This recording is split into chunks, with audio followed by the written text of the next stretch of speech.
Hello guys, তোমরা সবাই কেমন আছো? আশা করি সবাই ভালো আছো। তোমরা দেখতে পাচ্ছ এমডি লাইভ কিম 3 ব্লগটা পাশে থেকে তোমরা কালকে দমু হয় ধান ক্ষেতের অবস্থা কি করছে।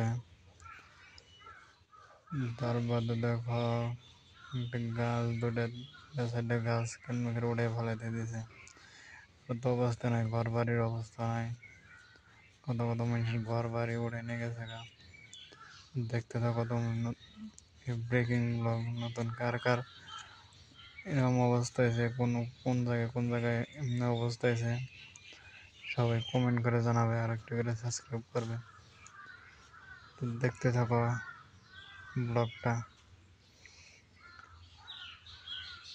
মেরে একটা কাজ ফলাই থেকে গেছে।